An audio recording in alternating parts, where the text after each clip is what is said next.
Hi, this is Shelly Tomich with Pitch Clips and Pitch Publications. I'm going to show you how to create your very own LinkedIn profile without the subscription cost using the plugin Essential Grid and your WordPress blog. If you have a Blogger blog, unfortunately this will not work for you because a plugin cannot be put on Blogger. So if you go to my Pitch Clips, which I hope you will, and come follow me. I'm not very active on there, but I'm going to try to be better. Then you can see I have a custom LinkedIn profile here, pitchclipsgraphics.com/Instagram. And then I also have a similar one on my Pitch Publication site. I'm a little bit more active on my Music Ed site, so I'm going to open up my link. Now I'm currently logged into my website, so you're going to see my WordPress bar at the top will appear. That would not appear for the average user because they're not going to be logged in. So it automatically pulls up my feed. I have it set to automatically pull it in. There's some of my posts over the past, unfortunately, several months. It should be several days for most of you. And then, of course, if you roll over, it's going to pull in the caption. This one was just me kind of posting about something I was listening to back in Christmas, so there was nothing to link to. If I scroll up here, my latest post, though, was about how I was on a podcast with a friend of mine talking about ukuleles. And if you scroll over it, I have it set so that you can actually click the link. The link is going to be put basically on top of the caption. So you'll see the ones without a link, it's just the caption. The ones with a link is the link is going to be first. And then I think I have like another one down here. Yep, there you go.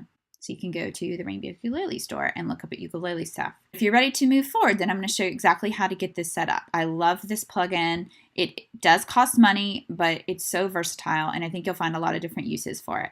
You can find it on Envato Market. I'm going to send you a link and put it in the blog post as well as in the description of this video.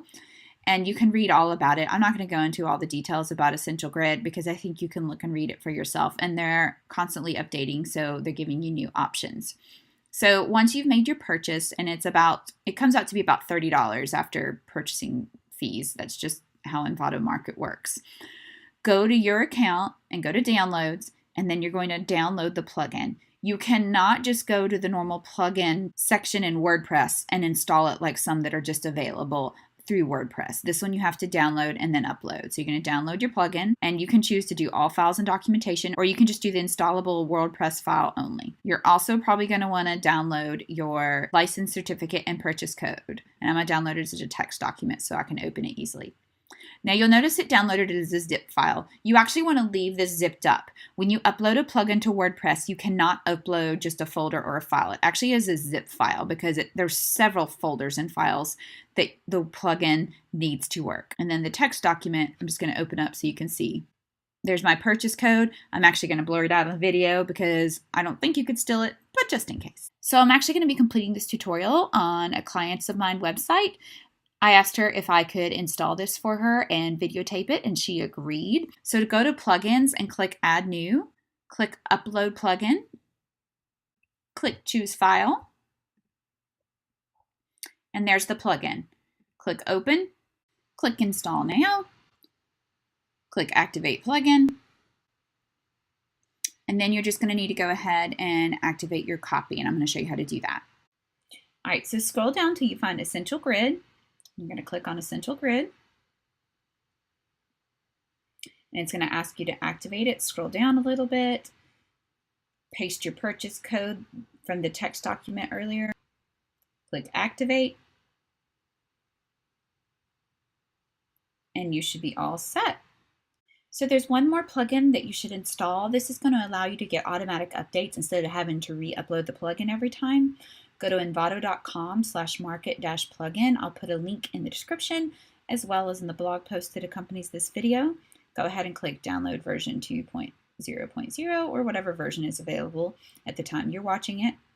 Go to plugins, and you're going to repeat the steps from earlier. Click add new, upload plugin, choose file, upload the Envato Market plugin, click install now, activate the plugin. Then you'll need to activate your license for this plugin. Scroll all the way down till you find Envato Market, click. Make sure that you are logged into your Envato account already. That's where you bought the plugin.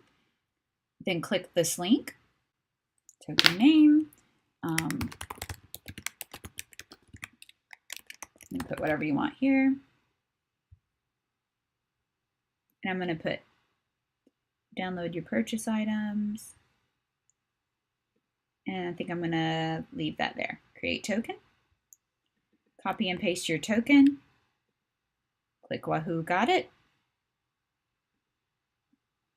Paste your token back in the plugin area. Click Save Changes.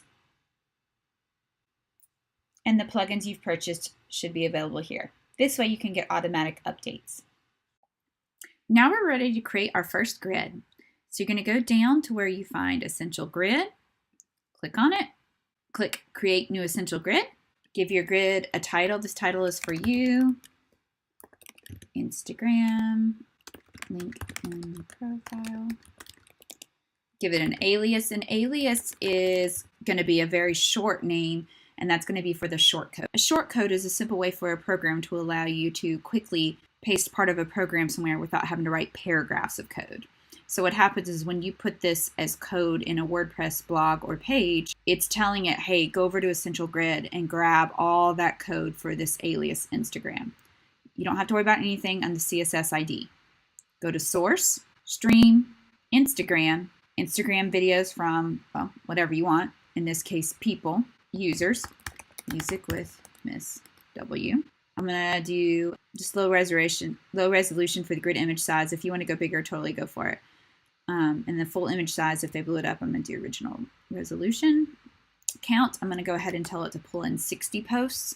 I'm going to leave the stream cache at 86,400 seconds. That's just how often it goes back and looks for new pictures. Source order, I'm going to do the featured image. I'm also going to look for any videos that I post. So I'm going to do first content image. That I believe is going to be for any galleries that you post. And I'll go ahead and just click those as well. I'm going to go ahead and save. And now it's already pulling in our Instagram. Now, clearly we have a lot of work to do to make it look like we want, but I'm glad to see that it's working. I'm going to go over to grid settings and I'm going to show you what I did. You can play around with any of these settings. There's not a wrong way to do it. I'm just showing you how I set it up. So my ratio is 1:1. That just means it's going to be square. And how many columns? I actually just want it to look like my Instagram feed most of the time. So 3, 3, 3, 3, 3. And then on mobile, I do want it 1. I want to enable pagination, maximal visible rows. I'm going to do 12. I'm going to leave that off and on. Item spacing. First, I'm going to go ahead and refresh my preview to update kind of the options I've already chosen. And right now there's no spacing between these. So I'm going to go ahead and maybe add like 5 pixels. That looks pretty good for me. If you wanted to add more or less, feel free to. You can just change that number. I could go all the way up to 10. And 10 actually looks fine too. So I'm just going to leave it at 10. And if Michelle wants to change it, she can come in and change it. Then I'm going to go over to Nav-Filter Sort. And I'm just going to add a pagination down at the bottom. That just means it's going to say, okay, we're on page 1. Would you like to go to page 2? I'm going to leave the rest as is. Next, I'm going to go over to skins. You don't really even have to choose anything just yet because we're going to make a custom skin. It may already have chosen a skin for you. I have it set on Instagram stream at the moment, but you'll see that it's not quite what I want. So what I'm going to do is go ahead and save. I'm going to come over to Essential Grid and I'm going to do Item Skin Editor. I'm going to go over to the end. It's usually where the Instagram and Facebook ones are. I'm going to go ahead and duplicate the Instagram stream. I always kind of want to leave the ones that came packaged with it alone. And it'll duplicate it, but it takes you all the way back to the beginning, so you got to go to the end to find it. And then I'm going to click Edit Skin. I'm going to give it a better name. Instagram, link in profile. You are welcome to keep any of the stuff you like. I actually didn't want this for what I was doing, because by the time the person makes it to my link in profile, they don't care how many likes, they don't care how many comments I have. They really just want the caption, and usually, honestly, they're going for the link. So I'm literally removing everything from the base of this. All right, so I'm going to come down here and I'm going to take a look at my text options. I want to do a solid color on a solid background. If you look here, this one already kind of has like a shadow. This one's going to be transparent. So I'm going to go ahead and add this. It's not what it's going to look like at the end. So let's go through each of the options. For source, I want to do post element. I actually want to do the title. Limit by words. Let's do 25 words. Style, I'm going to do font size. 18. Line height, 19. Line height is just kind of like the distance between the lines. Font color, I'm going to do one of Michelle's custom colored fonts. Font family, I'm going to delete that. That will use the default font for her site. Font weight, let's go down to 700. That's basically how bold it is. Maybe I will go back up to 800. Hers is a little bit lighter. Text decoration, none. Capitalize means it's going to capitalize every word. I don't want that. So I'm going to click none. For spacing, relative is fine. I do want to do block spacing because I want this to fill the whole area. Text align center, clear, both. I'm going to change the margins a little bit. And this comes from playing around with it on another site. And that's just going to give some space inside of this white area here. Otherwise, the words will go all the way to the edge, and we kind of don't want that. For border, I'm going to leave that alone. Background color, the background color, I do want it to be white, so we're just going to make sure that's there. Shadow, I'm going to leave that alone. I'm going to click Save Skin. Now I'm going to go back and I'm going to apply this to our actual essential grid. Now we're going to go back and we're going to set our essential grid to have our custom skin. So go over to Essential Grids, Settings, go to Skins, and I'm going to go all the way down to, whoops, I'm going to go over to the end, and that's where ours should be in there. So I'm going to click this. I'm going to click Save Grid. So let's take a look at her grid now. That looks pretty good. She doesn't have a lot of posts right now with links. Maybe she'll add more now that the links are going to be clickable. So let's go find one that I know has a link. Okay, so this one has a link. When she hovers over it, the link is going to be prominent, but then the background is a little harder to read. So let me see if what I can do to make the background there a little bit easier. So I'm going to go back over to her skin, which I've opened up in a new window. So I'm going to go up to Layout Composition. I'm going to do Cover. So I'm going to go to Background Color. I'm going to use one of Michelle's custom colors. We'll give that a shot. Make it transparent, but not too transparent. I'm going to click Save. And then just to save time, I've opened up her grid in another window. I'm going to go ahead and just refresh the preview. She's really good with her color branding. Oh, where did that go? So that's a lot better. And if she wants to make it even less transparent, then she can go in and adjust it. You just have to go over to the cover, and maybe I'll make it just a little bit less transparent. So we'll do right at like 80% opacity. Save here. Refresh the preview. That's pretty good. And again, remember, they've already read your caption and they've come over here to look. So the most important thing, of course, is that your link is prominent. So you can change this to look any way you want. And then, of course, it's just going to be plain text on top of the other ones.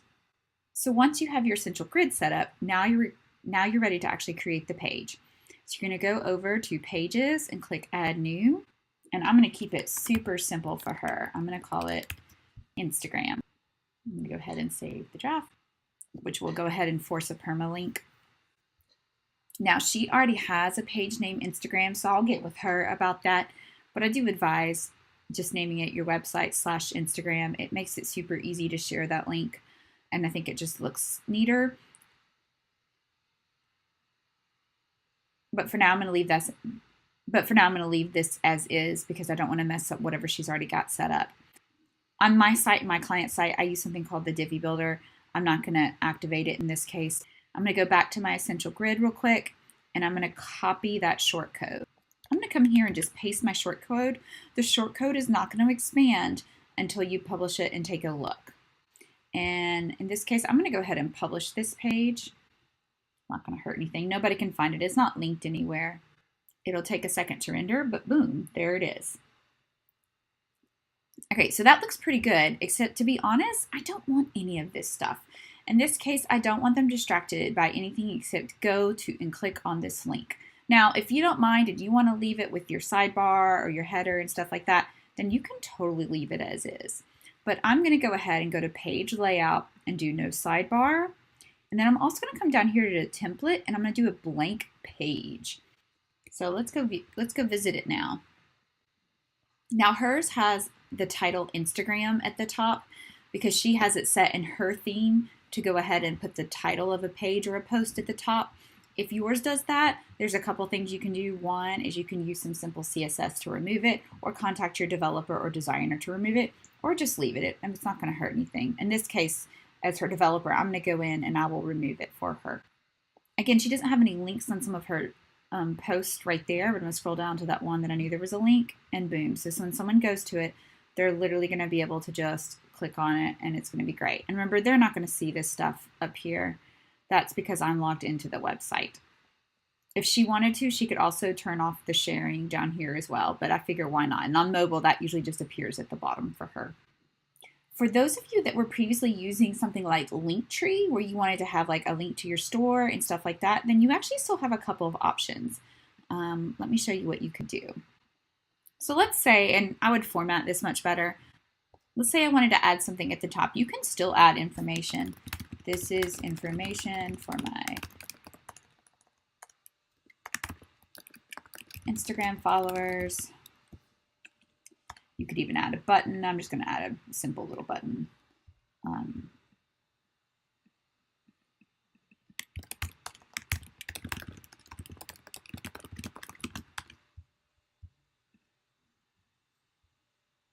Okay, and I'm going to click update just to show you that you can put stuff above it if you want to. So if you wanted to put a link to your TPT store or something like that, you totally could.